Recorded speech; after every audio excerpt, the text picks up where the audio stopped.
ನಮಸ್ಕಾರ, ಶುಭೋದಯ, ಸಂಕಲ್ಪ ಸಿದ್ಧಿ ವಿಶೇಷ ಕಾರ್ಯಕ್ರಮಕ್ಕೆ ತಮ್ಮೆಲ್ಲರಿಗೂ ಆತ್ಮೀಯ ಸ್ವಾಗತ ಹೇಳ್ತಾ ಇರೋದು ನಾನು ಅನುಷಾ. ಸೊ ಫಸ್ಟ್ ಟೈಮ್ ನಮ್ಮ ಚಾನಲ್ ವೀಕ್ಷಿಸ್ತಾ ಇರೋದು ಅಂತಂದರೆ ಈಗಲೇ ಸಬ್ಸ್ಕ್ರೈಬ್ ಮಾಡಿ, ವಿಡಿಯೋಸ್ನ ಲೈಕ್ ಮಾಡಿ. ಪ್ರತಿನಿತ್ಯ ಕೂಡ ನಿಮಗೆ ಹಲವಾರು ವಿಚಾರಗಳು, ವೇದ, ಶಾಸ್ತ್ರ, ಪುರಾಣ, ಜ್ಯೋತಿಷ್ಯ, ವಾಸ್ತು, ಪರಿಹಾರಗಳು, ಇನ್ನು ಪ್ರತಿನಿತ್ಯ ನಮ್ಮ ಜೀವನದಲ್ಲಿ ಬೇಕಾಗುವಂಥ ಸಾಕಷ್ಟು ಸಮಸ್ಯೆಗಳಿಗೆ ಸರಳವಾಗಿರುವಂಥ ಪರಿಹಾರಗಳನ್ನ ಈ ಒಂದು ವಿಡಿಯೋಸ್ ಮುಖಾಂತರ ನಾವು ತಿಳಿಸ್ಕೊಡ್ತಾ ಬಂದಿದ್ದೀವಿ. ಇನ್ನು ಇವತ್ತಿನ ಕಾರ್ಯಕ್ರಮದಲ್ಲಿ ನಮ್ಮ ಜೊತೆಲಿದ್ದಾರೆ ಸ್ಪಿರಿಚುವಲ್ ಗುರು ಡಾಕ್ಟರ್ ವಿಷ್ಣು ದತ್ತ ಗುರುಜಿಯವರು. ಗುರುಗಳನ್ನ ಕಾರ್ಯಕ್ರಮಕ್ಕೆ ಬರ್ಮಾಡ್ಕೊಳ್ಳೋಣ. ನಮಸ್ತೆ ಗುರುಗಳೇ, ಕಾರ್ಯಕ್ರಮಕ್ಕೆ ಭಕ್ತಿಯ ಸ್ವಾಗತ. ಗುರುಗಳೇ, ಒಂದೊಂದೇ ವಿಚಾರಗಳು ನೀವು ತಿಳಿಸ್ಕೊಡ್ತಾ ಹೋಗ್ತೀರಾ. ಎಷ್ಟೋ ವಿಚಾರಗಳೇ ಗೊತ್ತಿರೋದಿಲ್ಲ, ಕೇಳಿದಾಗ ಈ ರೀತಿ ಕೂಡ ಇದೆಯಾ ಅನ್ನೋ ಒಂದು ನಮಗೆ ಆಶ್ಚರ್ಯಕರವಾಗಿರುವಂಥ ಚಿಹ್ನೆ ಮೂಡುತ್ತೆ ಅಂತ ಹೇಳ್ಬೋದು. ಇನ್ನು ವಿಶೇಷವಾಗಿ ಆಷಾಢ ಮಾಸ ನಡೀತಾ ಇದೆ. ಈ ಒಂದು ಸಂದರ್ಭದಲ್ಲಿ ಇದನ್ನು ಯಾವ ರೀತಿ ಬಳಸ್ಕೊಳ್ಬೇಕು ಅನ್ನೋ ನನ್ನ ಒಂದು ಪ್ರಶ್ನೆ. ಅಂದರೆ ಇವಾಗ ನಮಗೆ ಗೊತ್ತಿದ್ದೋ ಗೊತ್ತಿಲ್ಲದೇನೋ ಸಮಸ್ಯೆಗಳು ಮಾಡ್ಕೊಂಡಿರ್ತೀವಿ, ಅಥವಾ ಪಾಪಗಳನ್ನ ಮಾಡಿರ್ತೀವಿ, ಲೈಫಲ್ಲಿ ಸಕ್ಸಸ್ ಅನ್ನೋಂಥದ್ದು ಕಾಣ್ತಾ ಇರೋದಿಲ್ಲ. ಸೊ ಆಷಾಢ ಮಾಸದಲ್ಲಿ ನಾವೇನಾದರೂ ಇದನ್ನು ಅಡ್ವಾಂಟೇಜ್ ಆಗಿ ಮಾಡ್ಕೊಳ್ಬೇಕು ಅಂತಂದರೆ, ನಮ್ಮ ಒಂದು ಪಾಪಗಳನ್ನು ನಾವು ತೊಳೆದು ಹಾಕ್ಕೊಳ್ಬೇಕು ಅಂತಂದರೆ ಏನು ಮಾಡಬೇಕಾಗತ್ತೆ ಗುರುಗಳೇ? ಏನಾದರೂ ವಿಶೇಷವಾಗಿ ಮಾಡಬಹುದಾ? ಏನು ಹೇಳ್ತೀರಾ ಇದ್ರ ಬಗ್ಗೆ? ಓಂ ವಿಶ್ವಸ್ಮೈ ನಮಃ. ಪ್ರೀತಿಯ ಬಂಧುಗಳೇ, ಮನೋವಾಂಛಿತ ಫಲಾಹ ಸಿದ್ಧಿರಸ್ತು, ಲಕ್ಷ್ಮೀನಾರಾಯಣ ಕೃಪಾ ಕಟಾಕ್ಷ ಸಿದ್ಧಿರಸ್ತು. ಈ ಆಷಾಢ ಮಾಸ ಮಾನುಷ್ಯ ಕರ್ಮಗಳಿಗೆ ಅಷ್ಟೊಂದು ಸಮಂಜಸವಲ್ಲದಿದ್ದರೂ ಕೂಡ ದೇವತಾ ಕಾರ್ಯಗಳಿಗೆ ನೀವು ಮಾಡತಕ್ಕಂತಹ ನಿಮ್ಮ ಪ್ರೀತಿ ಪಾತ್ರರಿಗೆ ಕೊಡತಕ್ಕಂತಹ ದಾನ ಬಹುಶಃ ಸ್ವರ್ಗಕ್ಕೆ ಮೂರಗೇಣಂತಾರಲ್ಲ ಹಾಗೆ. ನೀವು ಯಾವುದೋ ಸಂದರ್ಭದಲ್ಲಿ ಮಾಡತಕ್ಕಂತಹ ದಾನ ಧರ್ಮಗಳಿಗೆ ತಡವೋ ಮತ್ತೊಂದು ಇನ್ನೊಂದು ಎಂತಹದ್ದು ಒಂದಿರಬಹುದು ನಿಮ್ಮನ್ನು ನಿಧಾನಗತಿಯಲ್ಲಿ ಸಾಗಿಸಲಿಕ್ಕೆ. ಈ ಆಷಾಢ ಮಾಸದಲ್ಲಿ ಅದರಲ್ಲೂ ತಾವುಗಳು ಮಾಡ್ತಾ ಇರ್ತಕ್ಕಂತಹ ಈ ದೇವಿ ನವರಾತ್ರಿಗಳಲ್ಲಿ, ವಾರಾಹಿ ದೇವಿಯ ನವರಾತ್ರಿಗಳು ಅಂತ ಕನಿಷ್ಠ ಪಕ್ಷ ದೀಕ್ಷೆ ಇದೆ, ದೀಕ್ಷೆ ಇಲ್ಲದಿದ್ದರೂ ಕೂಡ ಯಾರು ಈ ಮಂತ್ರಾನುಷ್ಠಾನವನ್ನು ಮಾಡುತ್ತಾ ಇರ್ತಾರೋ, ಅಥವಾ ಈ ದಿವಸವೇ ನಾನು ನೋಡ್ತಾ ಇರೋದು ಅನ್ನೋರು ಕೂಡ ಗಂಧವನ್ನು, ಜೇನುತುಪ್ಪವನ್ನು ದಾನ ಮಾಡುತ್ತೀನಿ ಅಂತಂದರೆ ಶಕ್ತಿಯಾನುಸಾರ, ತುಂಬ ಕಷ್ಟದಲ್ಲಿದ್ದಾಗ, ತುಂಬ ದುಃಖದಲ್ಲಿದ್ದಾಗ, ತುಂಬ ನೋವಲ್ಲಿದ್ದಾಗ, ಯಾವತ್ತೋ ನೀವೊಂದು ಸುಮಾರು ದಿನಗಳಿಂದೆ ಲಾಟ್ರಿ ಟಿಕೆಟ್ ತೊಗೊಂಡಿದ್ದು, ನಿಮಗೆ ತುಂಬ ಕಷ್ಟ ಇದೆ, ನಿಮ್ಮ ಕಷ್ಟಗಳು ಅಂಥವು 100 ಇದ್ದರೂ ತೀರು ಹೋಗ್ತವೆ, ನಿಮಗಿರೋದೇ 10, 100 ಇದ್ದರೂ ತೀರು ಹೋಗ್ತವೆ. ಅಷ್ಟು ದೊಡ್ಡ ಮಟ್ಟದ ಹಣ ಲಾಟ್ರಿಯಿಂದ ಬಂದಿದೆ ಅಂದರೆ ನಿಮಗೆ ಆಗುವಂಥ ಉಲ್ಲಾಸ, ನಿಮಗೆ ಆಗ್ತಕ್ಕಂತಹ ಸಂತೋಷ ಎಷ್ಟರ ಪಟ್ಟಿರಬಹುದು. ಹೌದು, ಎಷ್ಟರ ಪಟ್ಟಿರಬಹುದು. ಇದನ್ನೇ ನಿಧಾನ ಗಮನಿಸಿ, ಇಲ್ಲದವರಿಗೆ ಏನು ಅವರಿಗೆ ಅವಶ್ಯಕತೆ ಇದೆಯೋ ನಿಮ್ಮ ಶಕ್ತಿಯಾನುಸಾರ ದಾನ ಈ ತಿಂಗಳಲ್ಲಿ, ಅದರಲ್ಲೂ ಕೂಡ ಈ ನವರಾತ್ರಿ, ಈ ವಾರಾಹಿ ದೇವಿಯ ನವರಾತ್ರಿಯಲ್ಲಿ ಕೊಡ್ತೀನಿ ಅಂತಂದರೆ ಅತ್ಯಂತ ಅದ್ಭುತವಾಗಿರ್ತಕ್ಕಂಥದ್ದನ್ನು ಪಡೆದುಕೊಳ್ತೀರಿ.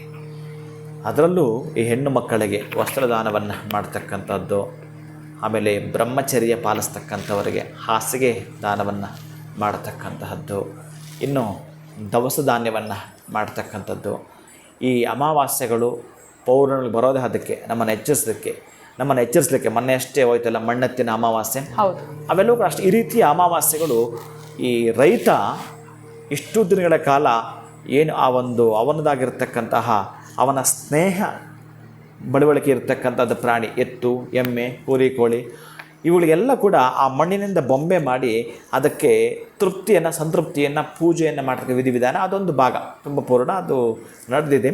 ಹಾಗೆಯೇ ಈ ತರಹದ ಕೃತಜ್ಞತೆ ಸಲ್ಲಿಸ್ತಕ್ಕಂತಹದ್ದನ್ನು ನಾವು ಮಾಡ್ತೀವಿ ಅಂತಂದರೆ ಆಯಾಯ ದಿನಗಳಲ್ಲಿ ನಿಮಗೆ ಅಂತಹ ಇಂಡಿಕೇಷನನ್ನು ಕೊಡ್ತಾ ಬರುತ್ತೆ. ಈ ದಾನಗಳನ್ನು ಕೊಡ್ತೀನಿ ಅಂತಂದಾಗ ಎಂತಹದ್ದನ್ನು ನಾವು ಪಡೆದುಕೊಳ್ಬೋದು ಅಂತಂದರೆ ಅಶ್ವಮೇಧ ಯಾಗ ಮಾಡಿದಷ್ಟೇ ಫಲವನ್ನು ಪಡೆದುಕೊಳ್ಳಬಹುದು. ಎಂತಹದ್ದು?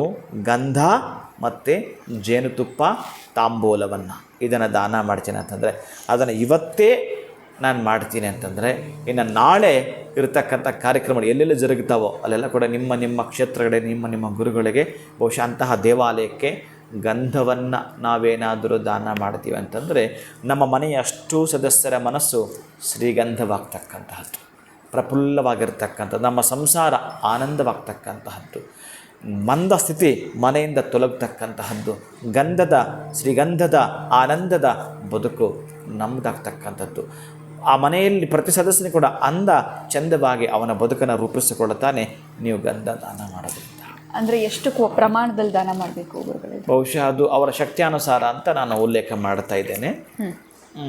ಕೆಲವರು ದೇವಿಗೆ ಗಂಧದಿಂದ ಅಭಿಷೇಕ ಮಾಡಿಸ್ತಾರೆ, ಅದು ಒಂದು 2-3 kg 10 kg ತನಕ ಬೇಕಾಗ್ಬೋದು. ಇನ್ನೊಬ್ಬರು 100 ಗ್ರಾಮ್ ಅಥವಾ 200 ಗ್ರಾಮ್ ಅವರ ಶಕ್ತಿಯಾನುಸಾರ ಗಂಧವನ್ನು ದೇವಿಗೆ ತಿಲಕ ಇಡ್ಲಿಕ್ಕೆ ಕೊಡಬಹುದು. ಈ ರೀತಿಯಾಗಿ ನನಗೆ ಅಭಿಷೇಕವೇ ಮಾಡಿಸ್ತೀನಿ ಅಂತಂದಾಗ ಗಂಧಾಭಿಷೇಕವನ್ನು ಮಾಡಿಸ್ತೀನಿ ಅಂತಂದರೆ ಗಂಧರ್ವ ದೇವತೆಗಳು ಮನೆಗೆ ಬಂದ ಹಾಗೇನೆ.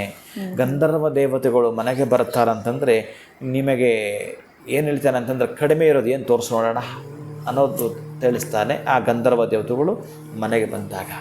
ಅಂತಹದ್ದು ಯಕ್ಷ ಕಿನ್ನರರು ಕೂಡ ಅವ್ರ ಜೊತೆಗೆ ಬರತಕ್ಕಂತಹದ್ದು. ಐಶ್ವರ್ಯ ದೇವತೆಗಳು ಮನೆಗೆ ಬರ್ತಕ್ಕಂಥದ್ದು ಯಾವಾಗ ಅಂತಂದರೆ ನೀವು ಜೇನುತುಪ್ಪವನ್ನು ಅದ್ರ ಜೊತೆಗೆ ದಾನ ಮಾಡ್ತಕ್ಕಂಥದ್ದು. ಆ ಜೇನು ಕೂಡ ಅಷ್ಟೇ ಯಾವ ಸಂದರ್ಭಕ್ಕೆ ನಿಮಗೇನೋ ಬೇಕೋ ಆ ಸಂದರ್ಭಕ್ಕೆ ಕೊಡ್ತಾರಂತೆ, ಒಂದೇ ಸಲ ಕೊಟ್ಟಿರಲ್ಲ. ಅದೇ ಅಂಥದ್ದಂತಂದರೆ ಯಾವ ಪುಷ್ಪದಲ್ಲಿ ಮಕರಂದವನ್ನು ಇರಬೇಕು ಆ ಜೇನು ನೊಣಕ್ಕೆ ಗೊತ್ತಿದೆ. ಎಂತಹ ಪುಷ್ಪದೊಂದಿಗೆ ಆ ಜೇನು ತಂದು ಅದು ಶೇಖರಣೆ ಮಾಡಿ ಇರ್ತಕ್ಕಂತಹದ್ದು. ಅದು ಇನ್ನೂ ಕೂಡ ಇದೊಂದು ಸಬ್ಜೆಕ್ಟ್ ಇದೆ, ದೊಡ್ಡ ಮಟ್ಟದ ಸಬ್ಜೆಕ್ಟು. ಈ ತರಹದ್ದು ಗಂಧವನ್ನು ನಾವೇನಾದರೂ ಕೂಡ ಕೊಡ್ತಕ್ಕಂತಹದ್ದು. ಜೇನುತುಪ್ಪವನ್ನು ನಾವೇನಾದರೂ ದಾನ ಇವತ್ತು ಮಾಡ್ತೀವಿ ಅಥವಾ ನಾಳೆ ಈ ಒಂದು ದೇವಿ ನವರಾತ್ರಿಯ ನವರಾತ್ರಿಯ ವಿಶೇಷವಾಗಿರ್ತಕ್ಕ ದಿನ ಆ 9ನೇ ದಿನ ಏನಾಗುತ್ತೆ ಅಭಿಷೇಕವನ್ನು ಮಾಡ್ತಕ್ಕಂಥದ್ದು, ಹೋಮಕ್ಕೆ ಅರ್ಪಣೆ ಮಾಡ್ತಕ್ಕಂಥದ್ದು ಹಾಗೆ ಕೊಟ್ಟಿದ್ದೀವಿ ಅಂತಂದರೂ ಕೂಡ ಅತ್ಯಂತ ಅದ್ಭುತವಾಗಿರ್ತ ಶ್ರೇಯೋ ಅಭಿಲಾಷೆ ಫಲವನ್ನು ನೀವು ಪಡೆದುಕೊಳ್ತೀರಿ.